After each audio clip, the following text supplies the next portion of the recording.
Buenas noches.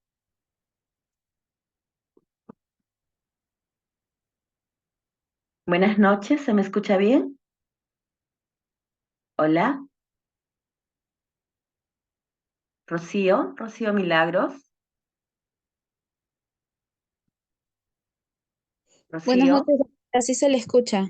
gracias. ¿Está bien el volumen? Hola, Robert, gracias. Gracias, Robert. Ya. Vamos a esperar un poquito. Voy a ir subiendo el PPT de la clase, ¿sí?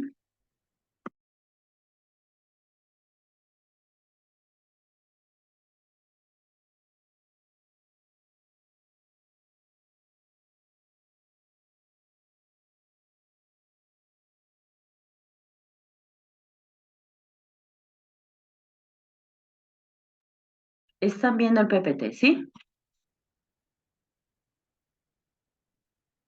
Hola. Sí, doctora, sí se ve. Ya.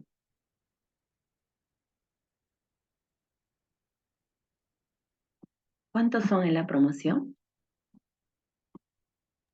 103, doctora. Mm,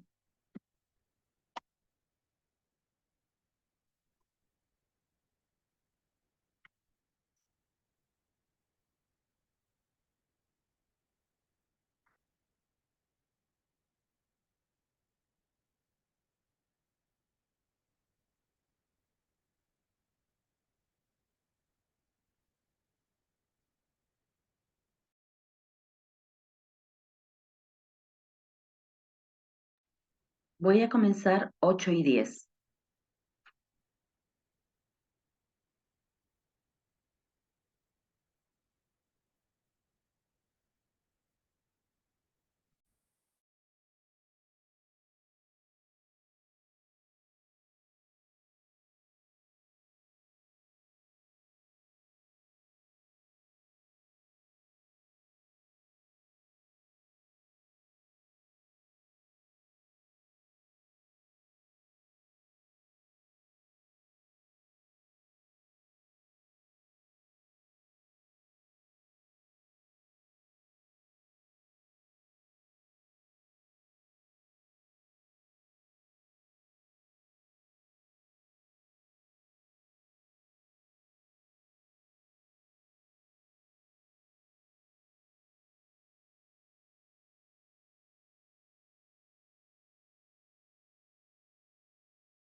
Alison Alegría.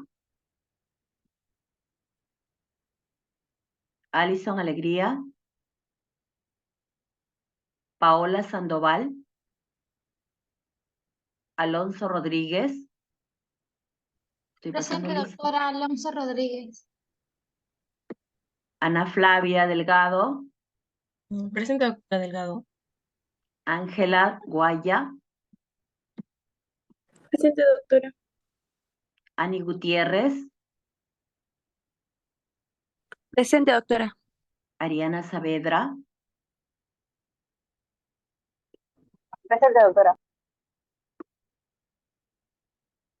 Blanca Vega, Presente, doctora.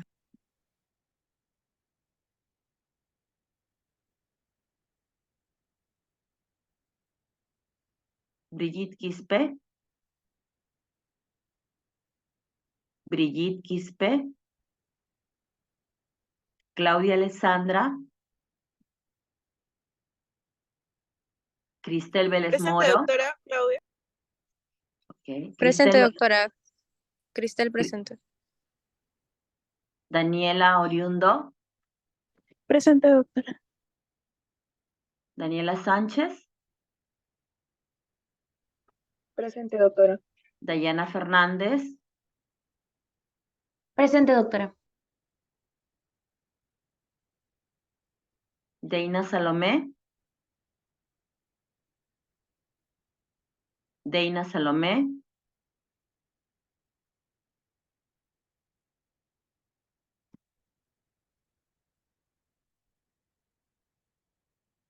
Daisy Palomino, Daisy Palomino, Diana Ramírez, Buenas noches, doctora, presente. Buenas noches, Diego Llerena, Presente, doctora. Fátima Ponce,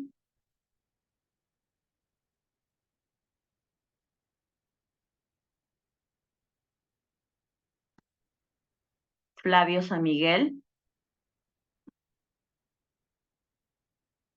Presente, doctora. Francisco Cajabomán, gracias, Presente, doctora. Buenas noches. buenas noches, Franco, perdón, no me pone el apellido, Franco,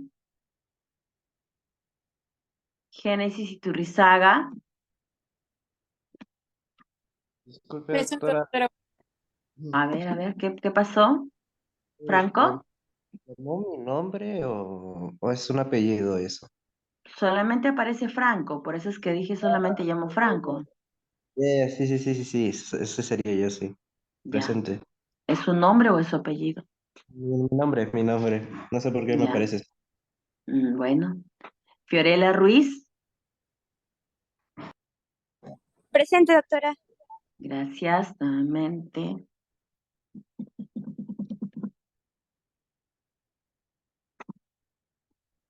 Héctor Ochoa, Presente, doctora, buenas noches. buenas noches. Helen Bauman, Presente, doctora. Buenas noches.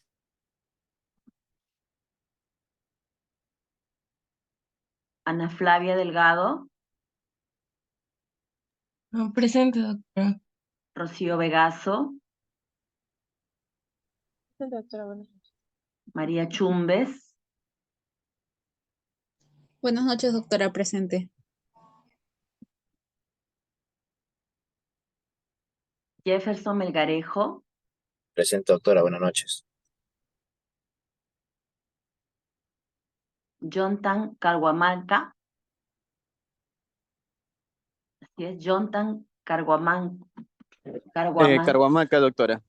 Carhuamaca, disculpe. Carhuamaca, Presente, doctora. gracias.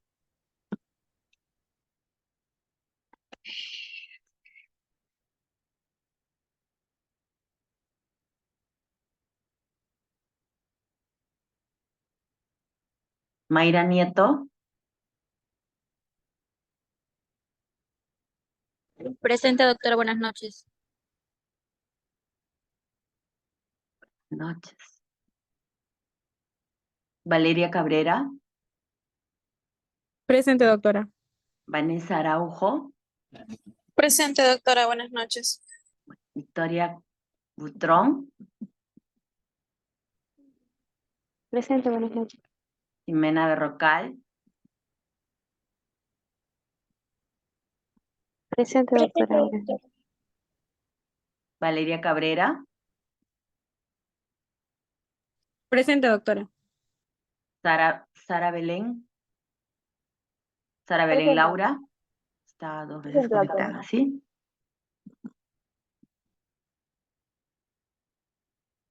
Zulema Flores. Presente, doctora. Eddie Pinedo. Nicolás RM. Claudio López.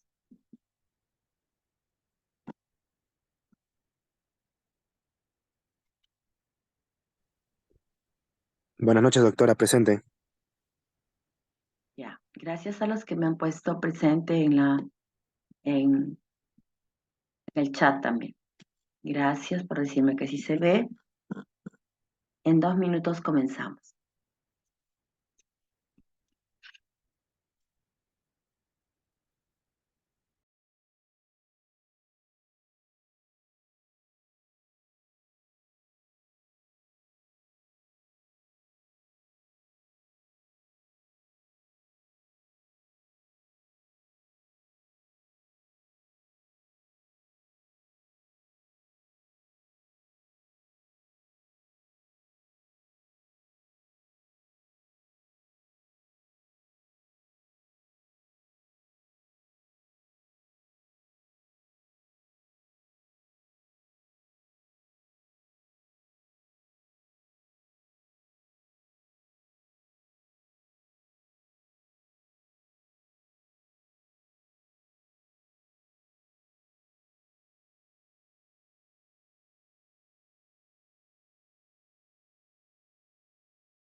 Bueno, vamos a empezar la clase. Muchas gracias por aceptar este horario y también entiendo que ustedes quieren tener todas las clases a fin de poder estudiar, dado que el examen es el viernes, entiendo, ¿sí?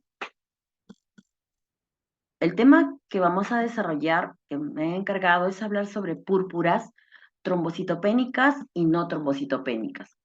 Es decir, aquellas lesiones que están determinadas por un tamaño y que en algunos casos va a ser porque están bajas las plaquetas y en otros casos va a ser porque hay inflamación de los vasos, como por ejemplo en las vasculitis, que pueden ser vasculitis localizadas o vasculitis sistémicas. Primero, vamos a hacer un breve recordatorio de la hematopoiesis, que es cómo sucede todo el proceso desde que la célula madre se diferencia hacia los diferentes elementos que encontramos normalmente en sangre periférica. Dentro de la hematopoiesis está la eritropoiesis, está la mielopoiesis y está la trombopoiesis.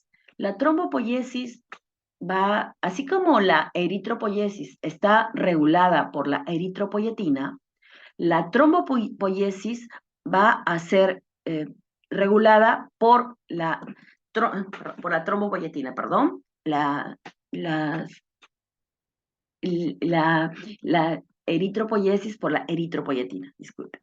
Entonces, la trombopoiesis y en general todo lo que vamos a encontrar en la sangre periférica va a estar regulado de manera que tenemos que tener un número constante de plaquetas circulantes, considerando que el valor normal de plaquetas es de 150.000 a 450.000. ante la baja de plaquetas, la trombocitopenia, va a estimularse la producción de plaquetas.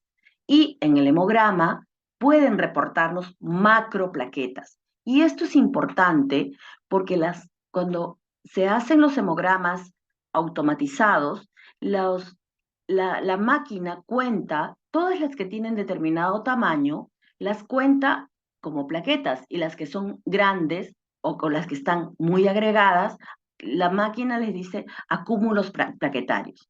Entonces, antes de poder decir que hay una baja de plaquetas, lo primero que tenemos que saber es si esa lectura es real o no es real.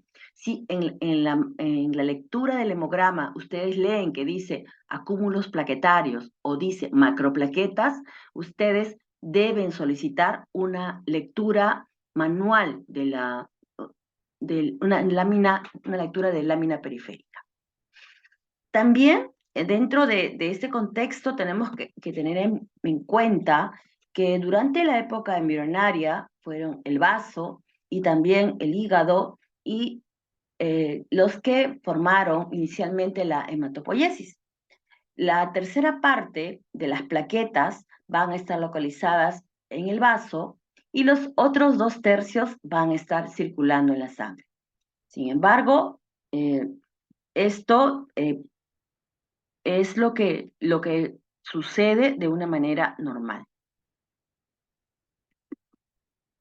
Esta es la lámina que quería explicar cómo desde la célula madre va a diferenciarse hacia eritrocito, hacia las diferentes células de la serie mieloide, y tenemos aquí a las plaquetas.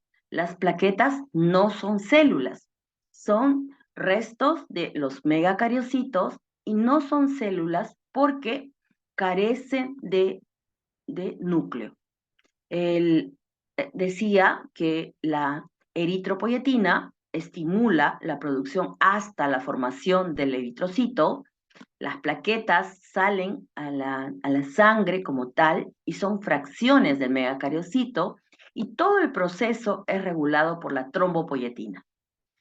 Dentro de los glóbulos blancos tenemos a los neutrófilos, a los eosinófilos, a los basófilos, a los linfocitos T y a los linfocitos B, que terminan su maduración finalmente en los nódulos, en los ganglios linfáticos, ¿correcto? Entonces, yo quiero que se lleven estos conceptos porque es muy importante. Si bien es cierto, yo solamente voy a hablar de plaquetas, también cuando nosotros evaluemos el hemograma, tenemos que ver cómo está la hemoglobina, tenemos que ver si tenemos la cantidad de glóbulos blancos están normales, si las cifras aparte de estar en cantidades adecuadas, si no tenemos, por ejemplo, presencia de células anormales en el hemograma, como puede ser la presencia de blastos.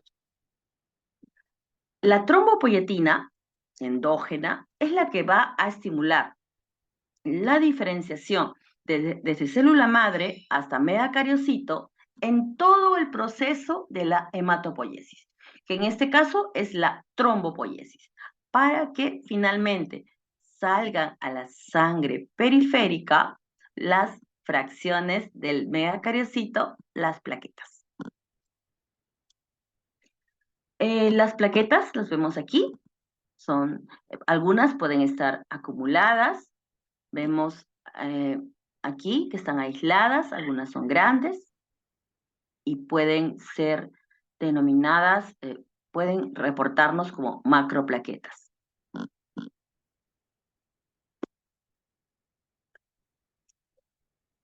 Dentro de la hemostasia, nosotros en este momento lo que vamos a hablar es de las plaquetas, la función que cumplen las plaquetas dentro del proceso de coagulación de la sangre.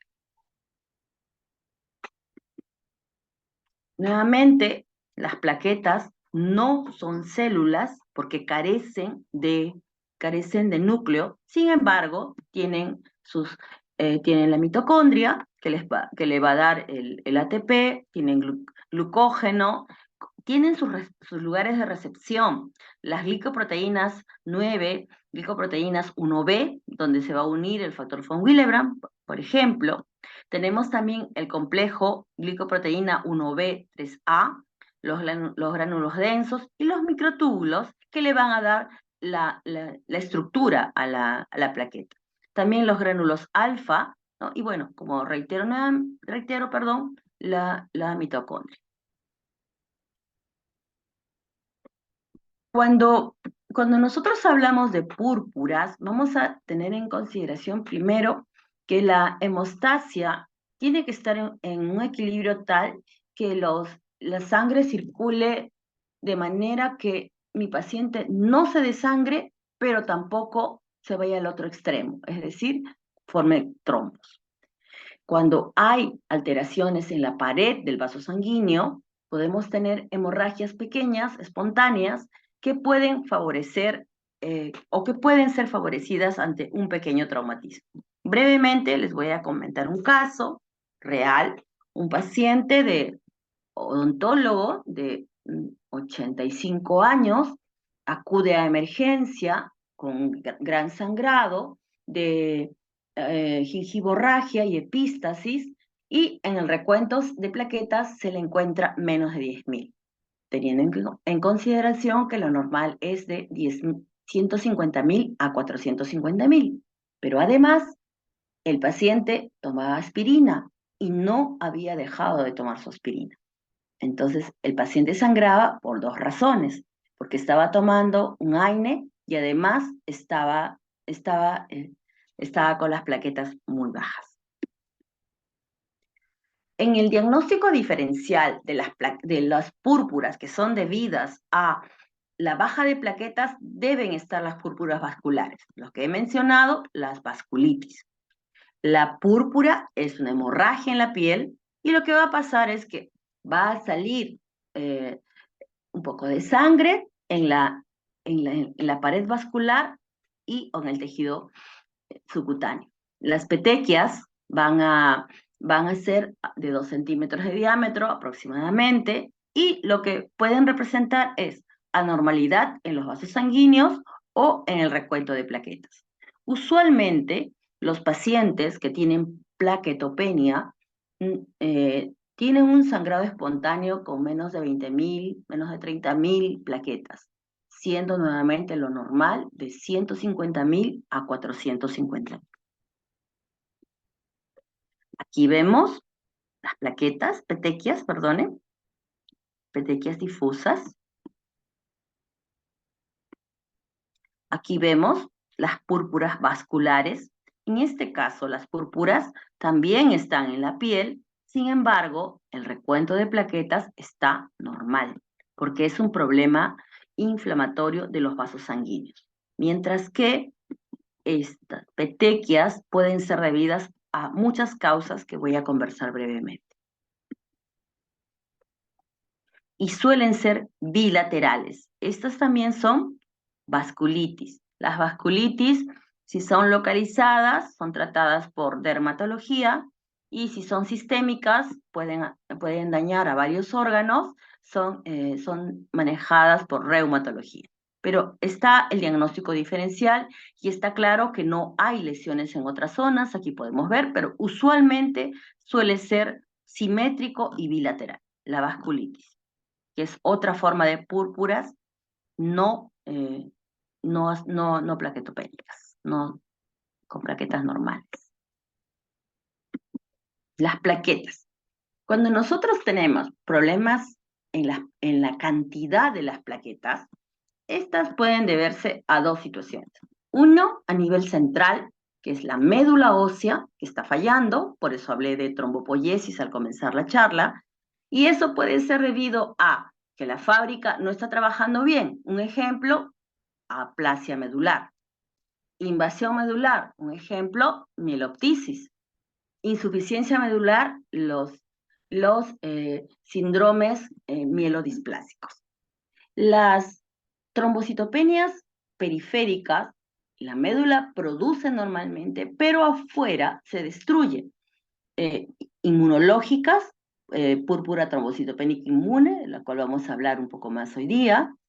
Hiperconsumo, por ejemplo, en la coagulación intravascular diseminada, y distribución desordenada que puede suceder en una persona que tiene hiperesplenismo.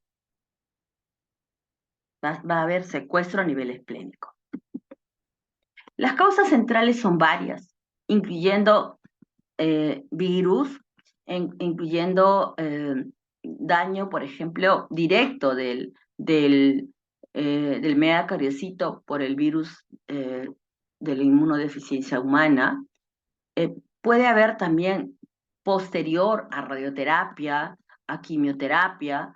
Pocas veces hemos visto asociadas a cloranfenicol, aunque se usa poco. También puede haber por deficiencia de vitamina B12 o de ácido fólico y por infiltración, ¿no? Infiltración neoplásica o no neoplásica, ¿no? Por ejemplo, leucemias, linfomas, pero también podríamos tener, en algunos casos, asociado a tuberculosis, por ejemplo, ¿no? Hepatitis C también. Si estoy yendo muy rápido, me avisan, ¿sí? Entre las causas periféricas dijimos que la médula ósea trabaja bien, pero afuera destruida. Coagulación intravascular diseminada, aquí se da un hiperconsumo. La púrpura trombocitopénica trombótica y el síndrome urémico hemolítico son en realidad patologías que se parecen. El síndrome urémico hemolítico se presenta en el niño y la púrpura trombocitopénica trombótica en el adulto. Aquí lo que vamos a tener es una baja de plaquetas por presencia de activación del complemento y el ADAMS3, y el tratamiento es plasmaféresis. El síndrome de HELP en las gestantes, o también los bypass, destrucción, grandes aneurismas que pueden secuestrar. También tenemos por tuberculosis, por malaria, enfermedades autoinmunes, trombocitopenia gestacional. En realidad, durante el embarazo se pueden activar muchos problemas inmunológicos, y también hay una plaquetopenia dilucional durante el embarazo. Acá dice que, que no se puede diferenciar. En algunos existe la hemodilución que va a haber ya en las últimas semanas, en el tercer trimestre, porque el cuerpo va a ensanchar el volumen preparándose para el parto. Mientras que la púrpura trombocitopénica inmune en la gestante suele ser mucho más aparatoso el nivel de plaquetas que tiene.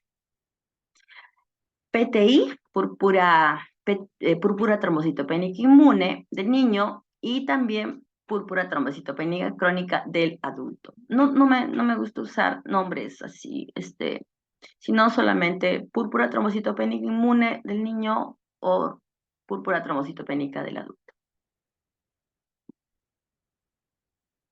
¿Qué manifestaciones clínicas vamos a tener de la trombocitopenia? Recordando que las plaquetas participan en la hemostasia primaria, es decir, en la primera fase de la coagulación, van a haber formación de petequias, que ya las hemos visto, y sangrados en mucosas, como epístasis, gingivorragia, metrorragia, y algunas veces podemos tener también equimosis. Pero principalmente las manifestaciones clínicas son de hemostasia, problemas de hemostasia primaria. En cuanto al diagnóstico diferencial a tener en cuenta es que los problemas de hemostasia secundaria, es decir, aquellos que participan en los factores de coagulación, raras veces vamos a tener petequias, mientras que en los problemas de púrpura sí vamos a tener petequias. Hematomas en los tejidos, grandes hematomas, en los problemas de coagulación sí, en los problemas de enfermedades purpúricas no, va a ser raro, otra vez porque participan en la hemostasia primaria. El sangrado va a ser más lento, más retardado en los problemas de coagulación y raro en los problemas de plaquetas. La historia familiar es importante. El sexo es importante cuando se habla de hemofilia. Más, si se habla de otros problemas de coagulación, como enfermedad de von Willebrand, que en algunos casos puede también asociarse a plaquetopenia moderada, a leve, puede presentarse tanto en varones como en mujeres.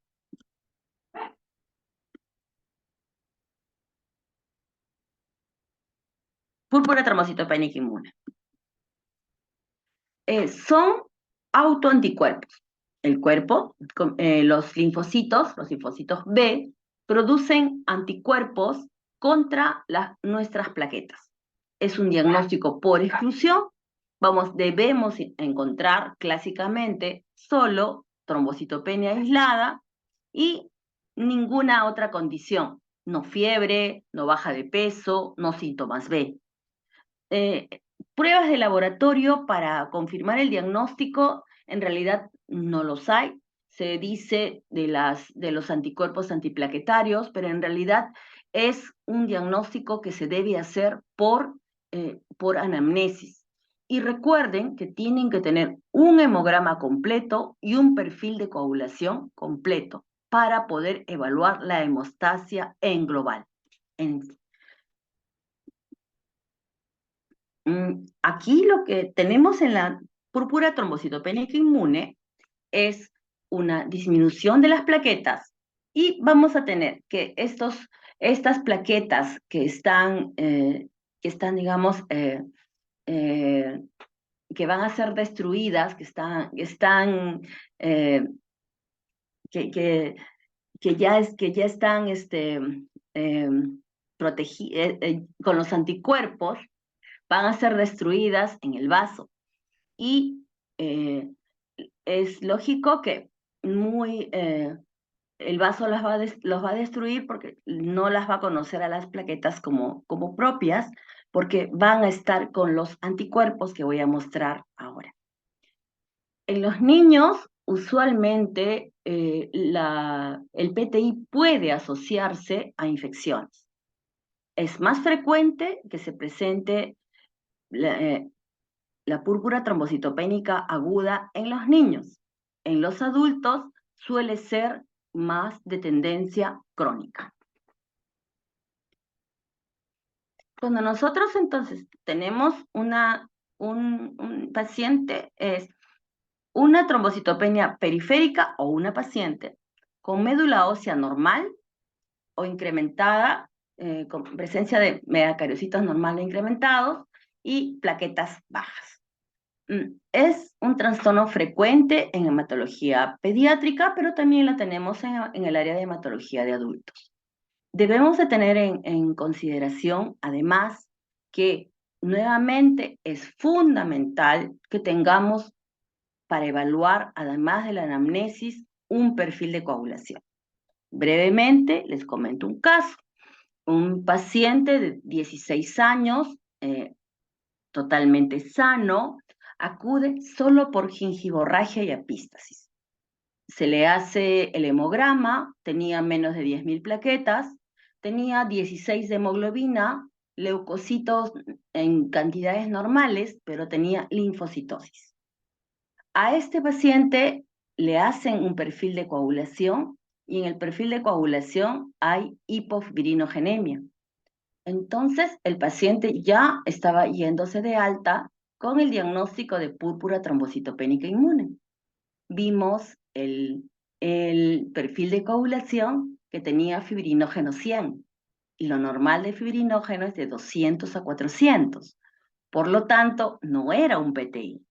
Se le hizo una lámina periférica y era un paciente con un debut de leucemia mieloide aguda M3, ¿no? que cursa con un C y D, ¿correcto? Entonces, es por eso, no son todos los casos, pero sí es importante que lleven el concepto.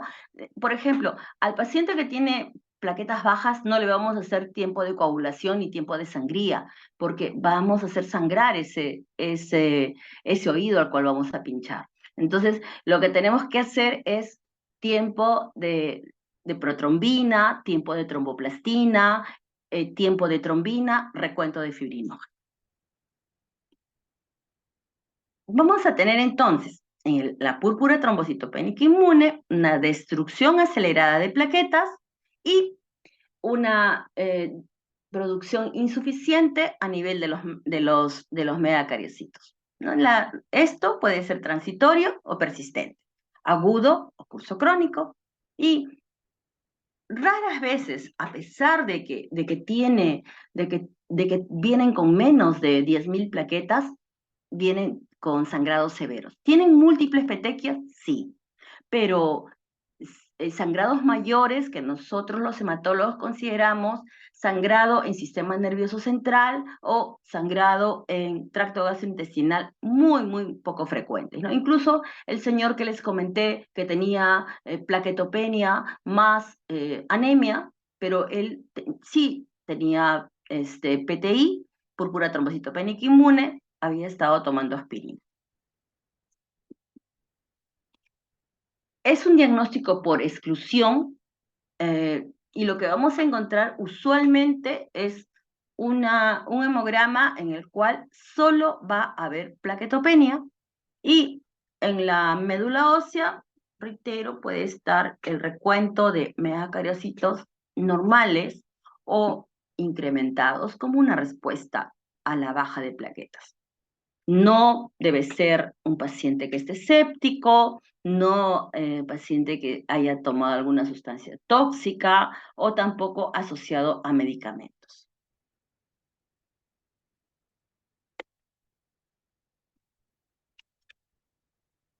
Entonces, como les reitero, no hay una prueba que nos diga exactamente de qué estamos hablando, ¿sí? Pero sí es importante que recordemos que es un diagnóstico por exclusión. ¿Qué tenemos? El examen físico suele ser normal, un adulto saludable, no debe haber ni hepato ni esplenomegalia en la púrpura trombocitopénica inmune. Esplenomegalia masiva, hay que pensar en otros diagnósticos, no en PTI. Esplenomegalia masiva puede ser cirrosis con hipertensión portal. Sin embargo, no debe haber PTI con esplenomegalia. Síntomas constitucionales como fiebre, disminución de peso, adenopatías, tampoco deben presentarse. El diagnóstico, usualmente, como les decía, las plaquetas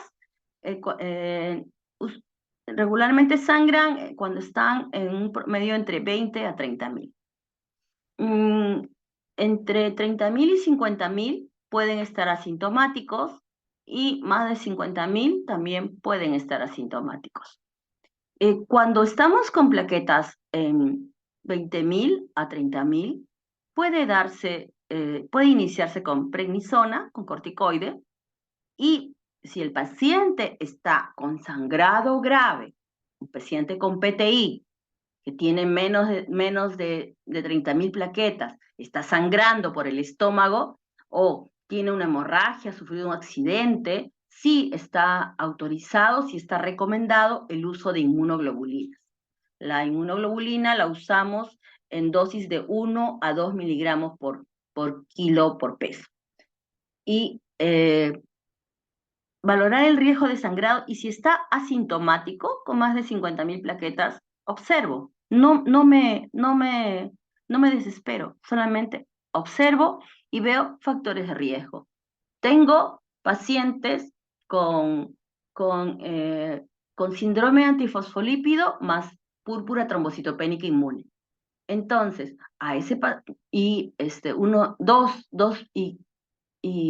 dos pacientes varones. Uno que ya no está con nosotros, él tuvo desprendimiento de retina, me lo enviaron porque tenía un tiempo de tromboplastina prolongado, y hace un desprendimiento de retina y estaba por hacer desprendimiento de retina en el otro ojo. Entonces, cuando le encuentran en el perfil de coagulación el tiempo de tromboplastina prolongado, encontramos que tenía anticoagulante lúpico positivo y dimos pase a la cirugía. Durante la cirugía, al ver que el tiempo de tromboplastina estaba prolongado, le colocan plasma. El paciente hace tromboembolia pulmonar y en paralelo hace plaquetopenia severa. Entonces, nosotros pensamos que como estaba siendo anticoagulado por la trombosis pulmonar, que podría ser trombocitopenia asociado a heparina. Pero el paciente, empezamos a darle corticoides y comenzó a responder al corticoide. Entonces, ¿cuál era nuestro manejo con él? Era mantener un nivel de plaquetas alrededor de 50.000 y anticoagularlo con warfarina. Él tuvo trombosis pulmonar, trombosis en la retina y también trombosis venosa profunda. El otro paciente, que no lo veo hace algún tiempo, entiendo que debe estar bien, es un paciente que viene inicialmente por baja de plaquetas. Entonces, le comienzo a dar corticoide y las plaquetas comienzan a subir. Y cuando viene a su control, a su recuento de plaquetas, lo noto que estaba un poquito disneico, ¿no? Respiraba un poquito y un poquito agitado y le digo, y lo ausculto y no tenía nada en los pulmones, no se escuchaba nada. Entonces le digo, vaya para la emergencia porque no es normal que usted tenga este cansancio que usted me dice, porque él trabaja en mina. Entonces lo mando y estaba haciendo trombosis pulmonar bilateral. Y hasta que lo vi, él recibía igual corticoide para mantener un rango de plaquetas aceptable, 50.000, y además anticoagulado con warfarina por haber presentado trombosis venosa trombosis pulmonar, bilateral. En ambos casos, pacientes que debutaron aproximadamente a los 40 años. Esto es lo que quiero, ¿no? Esto es lo que quiero. Y bueno, acá en realidad no hay una cifra mágica para decir con cuánto puede operar un paciente y con cuánto no.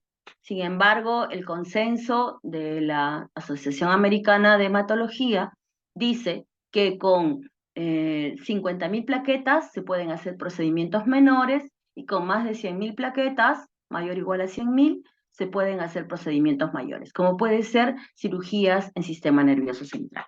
Y miren el hemograma, por favor, miren el hemograma.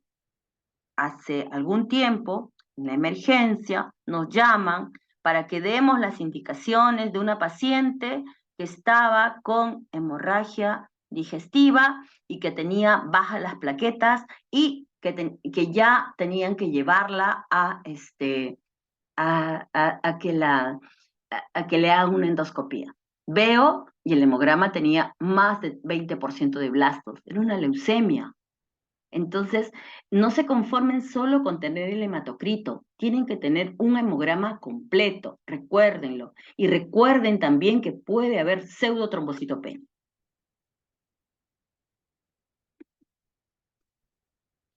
En cuanto a la patogenia, bueno, pues como les decía, los macrófagos van a fagocitar a estas plaquetas que están con los anticuerpos y vamos a tener la pérdida de estos elementos. Van a ser anticuerpos dirigidos contra las glicoproteínas de las plaquetas. ¿Se acuerdan que les hablé de las que estaban en la membrana celular? Y otra vez recordando que el vaso almacena 1/3 de las plaquetas nuestras, va a ser también el principal lugar donde se van a fagocitar estas plaquetas que están cubiertas por los anticuerpos. En cuanto a la trombopoiesis en la púrpura trombocitopénica inmune, se han encontrado valores normales, pero también pueden haber algunos niveles disminuidos, y ello justifica el uso del análogo de la trombopoietina. No hay un incremento de trombopoietina, es decir, la sustancia que estimula la producción proporcional a la severidad de la trombocitopenia. Y nuevamente tenemos un paciente con plaquetopenia severa de reciente diagnóstico y que no tiene otra sintomatología más. No debe tener otra sintomatología más. En la forma crónica, que se da usualmente en los adultos, las glicoproteínas van a estar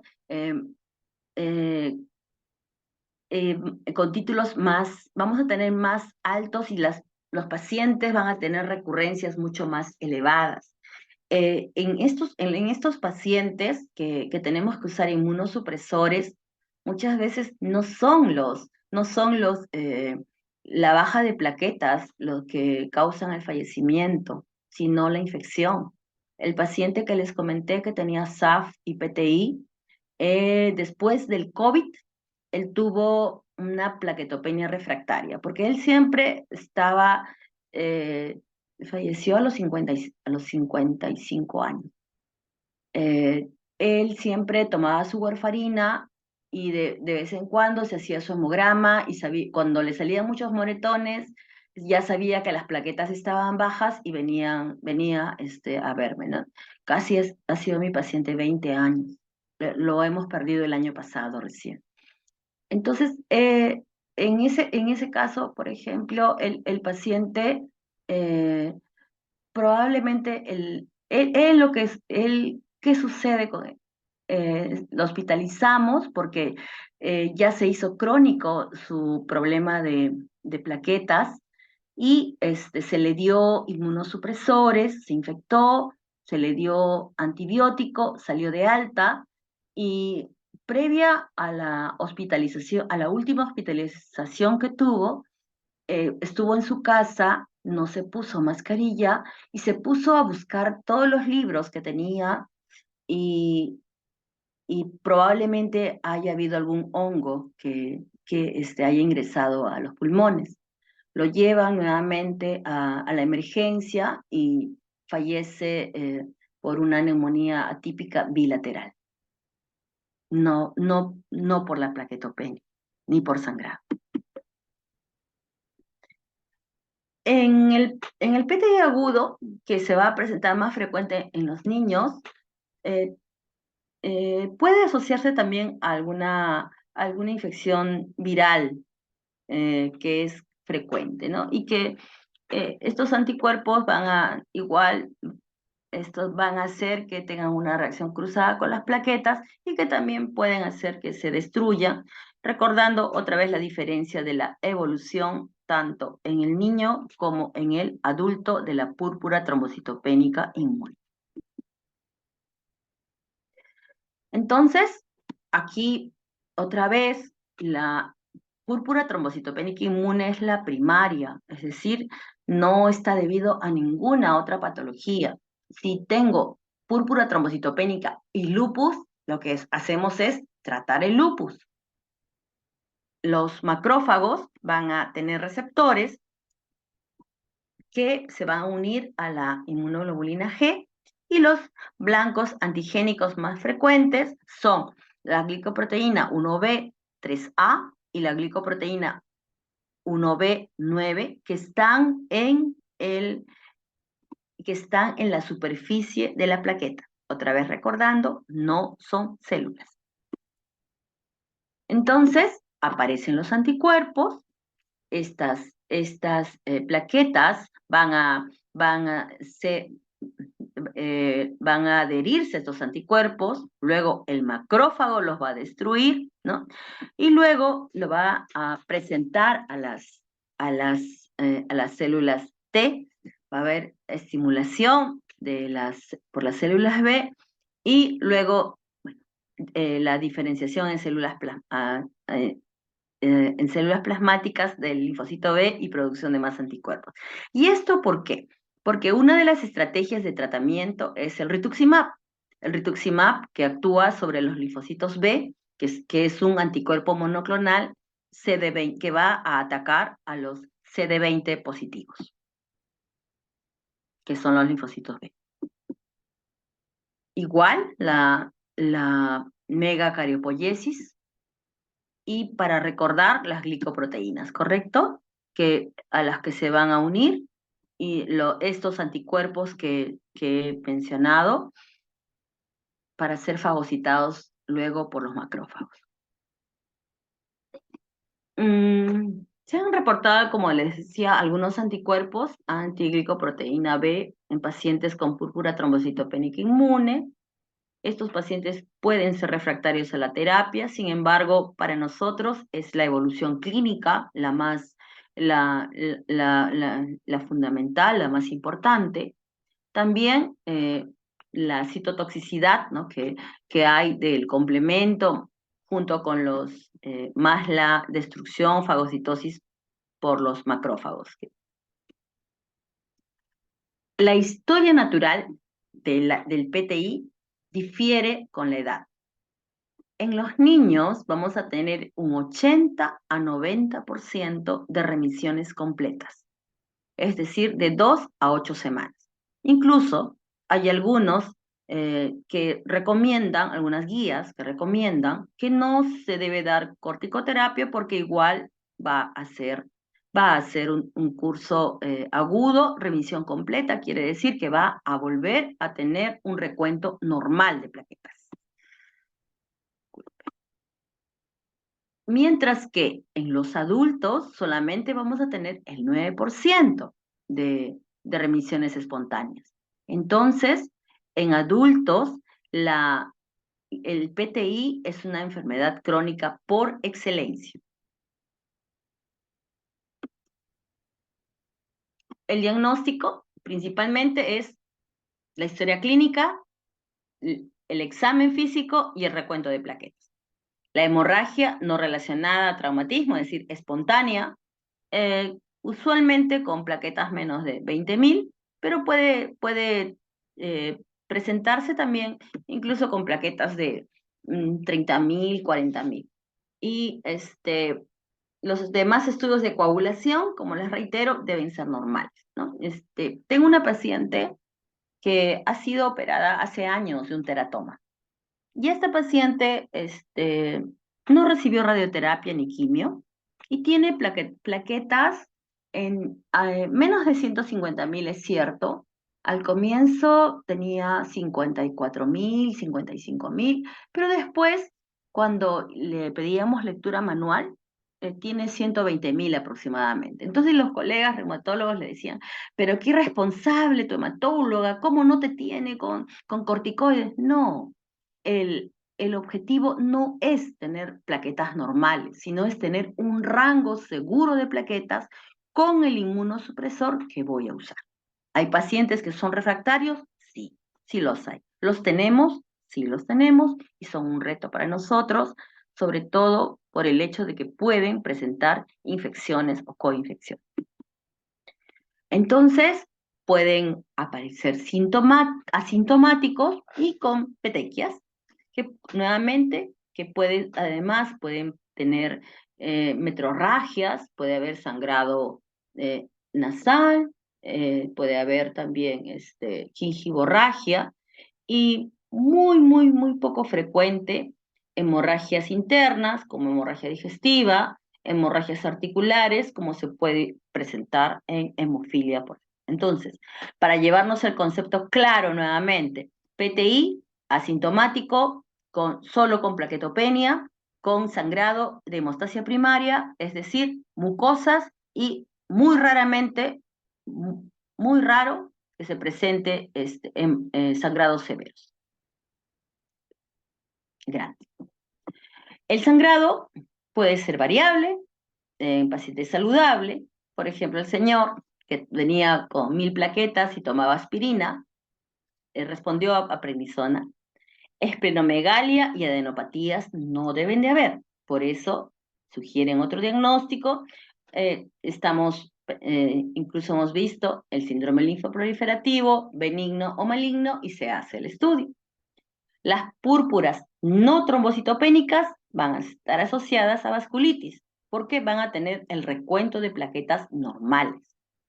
La mortalidad es imprecisa, pero más que nada, nuevamente, se asocia a la inmunosupresión más que a los sangrados. Muy pocas veces estos pacientes tienen, a pesar de tener niveles de plaquetas muy, muy bajos, tienen sangrados graves.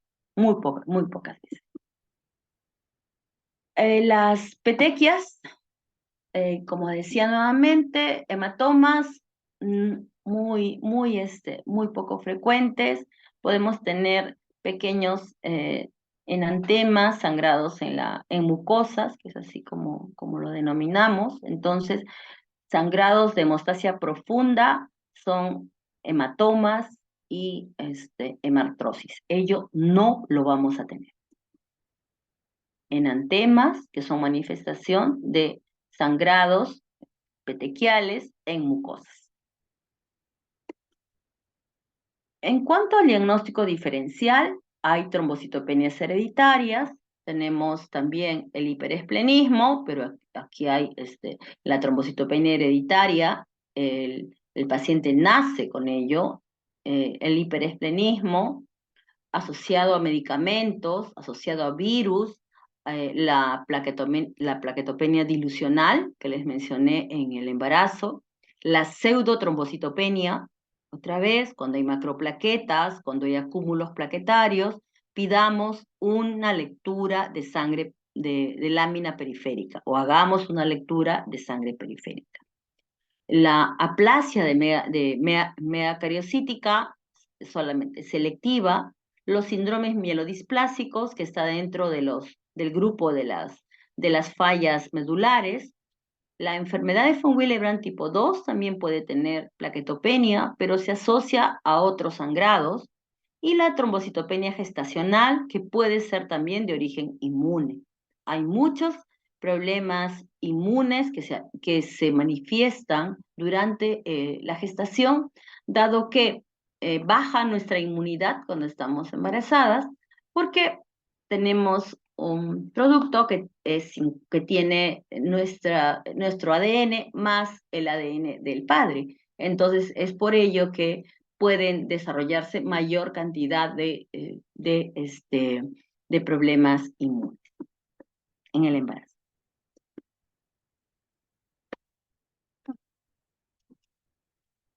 En el laboratorio vamos a encontrar plaquetopenia periférica, algunas veces se hace la médula. Aquí en nuestro país sí le hacemos médula, y bueno, si dice que la escuela americana dice que casos típicos no requieren mayores estudios, pero en general sí se hace. Por ejemplo, una citopenia no necesariamente va a ser inmune, puede ser una citopenia asociada a síndrome mielodisplásico, y en ese caso sí habría razón para hacer una médula ósea. Recordemos esto: el objetivo del tratamiento en púrpura trombocitopénica inmune no es darle una gran cantidad de corticoide y que mi paciente esté con plaquetas normales, no, es darle una cantidad de tratamiento para que tenga un rango de plaquetas seguro, que es entre 30.000 a 50.000, ¿no? Y si está mayor de 50.000, solamente es observación. Pero si hay algún sangrado mayor, sí, ahí tengo que tomar otras acciones. El tratamiento, nuevamente, el objetivo no es tener un rango de plaquetas normales. La mayoría de veces empezamos cuando las plaquetas están menores de 20.000, menores de 30.000. El corticoide que usamos, la prednisona, pero también usamos dexametasona. La esplenectomía es el segundo pilar de tratamiento, tratamiento de segunda línea, cuando ya es considerado un paciente con PTI crónico. Los fármacos inmunosupresores también se utilizan, dentro de ellos el rituximab, como les decía, que es un anti-CD20, los linfocitos B son los que tienen el CD20. Otro agente que puede usarse, lo usamos con poca frecuencia, que es una quimioterapia, que es la vincristina. Las inmunoglobulinas se usan solamente cuando el paciente, a dosis de 1 gramo kilo día, por 2 días, solamente en casos de que mi paciente está con una plaquetopenia refractaria y está en una situación grave. Por ejemplo, un sangrado severo, necesita entrar a la sala de operaciones, está gestando y necesita entrar a cesárea. Solamente en esas ocasiones está indicado el uso de inmunoglobulina. Es de uso intrahospitalario, y además el efecto de la inmunoglobulina va a ser temporal, porque el tiempo de vida media de la plaqueta en la sangre es de aproximadamente de 7 a 10 días, y es el tiempo que va a durar el efecto de la inmunoglobulina. En nuestro país lo que tenemos es el Trombopag de 25 y de 50 miligramos. El de 25 miligramos, como dosis máxima, llegamos hasta 75 miligramos. Sé que también existe Romiplastin, pero nosotros no lo usamos en la seguridad social. Y estamos utilizándolo en pacientes que tienen púrpura trombocitopénica crónica refractaria, que no han respondido a la primera línea de tratamiento, que es prednisona, y que incluso no desean la esplenectomía. Entonces, la esplenectomía es el tratamiento de segunda línea, puede tener hasta un 60% de respuesta. Sin embargo, igual hay riesgo de recaída. Radiación y embolización esplénica, esto lo sacamos del contexto. No existe ahorita una alternativa de tratamiento que sea irradiación, radiación. Agentes trombopoyéticos, sí, como les decía, bueno, aquí ellos recomiendan utilizar 50 miligramos, nosotros comenzamos con 25, y sí, concordamos en que una dosis máxima de 75 miligramos, y hasta alcanzar un recuento aproximado de 50.000 plaquetas. Los agentes trombopoyéticos, recordando que tenemos a la trombopoyetina, se han desarrollado moléculas recombinantes trombopoyetina-like. ¿Y qué hace? ¿Qué hace? Este es romiplastin, pero también puede ser el trombopag. ¿Qué hace? Va igual, ¿no? Igual que la trombopoyetina, es un agente trombopoyético, va a estimular en todo el proceso de la formación del megacariocito de las células progenitoras, hasta que salen las plaquetas a sangre periférica. Entonces, antes de terminar, tenemos las púrpuras, que pueden ser debido a plaquetopenias, es decir, púrpuras trombocitopénicas de origen central o de origen periférico.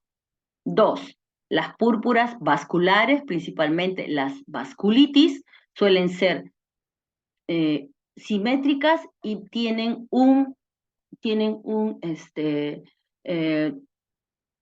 usualmente son bilaterales, ¿no? Y dentro de lo que es púrpura trombocitopénica inmune, recordemos, no debe de haber visceromegalia, no debe de haber tampoco ganglios, y tampoco, y el hemograma solamente debe de mostrar plaquetopenia. En cuanto a los tratamientos, el objetivo no es tener rango de plaquetas normales, sino tener un rango de plaquetas seguro para el paciente, que puede ser 40, 50.000, luego de lo cual observo mi paciente. Muchas gracias. ¿Hay alguna pregunta?